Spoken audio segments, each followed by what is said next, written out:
ডিমের আচার, তাও আবার হয় নাকি? যদি বলি হয়, হ্যাঁ বন্ধুরা, আজকের ভিডিওতে আপনাদের ডিমের এমন একটা রেসিপি দেখাবো যার টেস্ট এবং ফ্লেভার দুইটাই আচারের মতো। আসসালামু আলাইকুম বন্ধুরা, সবাই কেমন আছেন? আশা করছি সবাই অনেক অনেক বেশি ভালো আছেন। আজকের আচারি ডিমের রেসিপির জন্য প্রথমেই কিছু পেঁয়াজ বেরেস্তা করে নিচ্ছি। এই রেসিপির জন্য কিন্তু এত পেঁয়াজের বেরেস্তার দরকার নেই, আমরা অন্য একটা কাজেও পেঁয়াজের বেরেস্তা ব্যবহার করব, তাই একবারে বেশি করে বানিয়ে নিচ্ছি।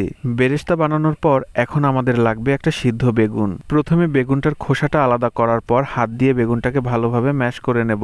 বেগুনটা ম্যাশ করে নেওয়ার পর কড়াইতে দিয়ে দিচ্ছি পর্যাপ্ত তেল, এরপর দিয়েছি 2টা শুকনা মরিচ, এরপর 1 টেবিল চামচ 5 ফোড়ন দিয়ে মশলাটাকে হালকাভাবে একটু ভেজে নেব।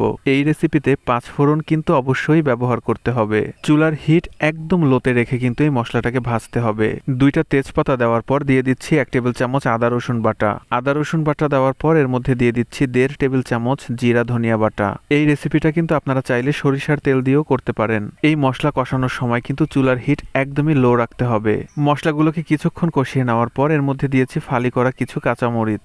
যেহেতু কাঁচামরিচ দিয়েছি তাই এখানে শুকনা মরিচের পরিমাণ একটু কমিয়ে দিয়েছি, তবে আপনারা আপনাদের টেস্ট বুঝে এখানে ঝাল ব্যবহার করবেন।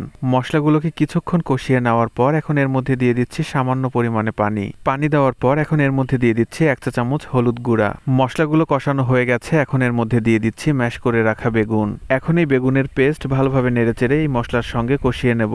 আচারি ডিমের এই রেসিপিতে বেগুনের পেস্ট কিন্তু অবশ্যই দিতে হবে। সিদ্ধ করা বেগুনের পেস্ট দেওয়ার পর 3 থেকে 4 মিনিটের মতো এগুলোকে কষিয়ে নেব। আমাদের কষানো কিন্তু প্রায় হয়ে গেছে। এই পর্যায়ে এর উপরে ছড়িয়ে দিচ্ছি অল্প কিছু পেঁয়াজের বেরেস্তা। কষানোর সময় পেঁয়াজের বেরেস্তা ব্যবহার করলে কিন্তু রান্না থেকে সুন্দর একটা ভাজা পেঁয়াজের স্মেল আসবে।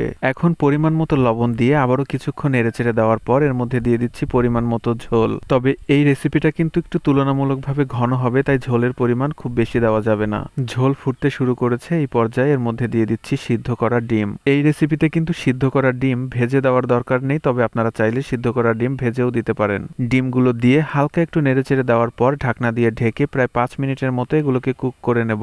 ঝোলের কনসিস্টেন্সি দেখে বুঝতেই পারছেন এটা কতটা ঘন হবে। মূলত এই ঝোলটাকে ঘন করার জন্যই কিন্তু ওই বেগুনের পেস্ট ব্যবহার করতে হবে। আমাদের রান্না কিন্তু প্রায় শেষের দিকে, এখন শেষ পর্যায়ে আবারও এর উপরে ছড়িয়ে দিচ্ছি পেঁয়াজের বেরেস্তা।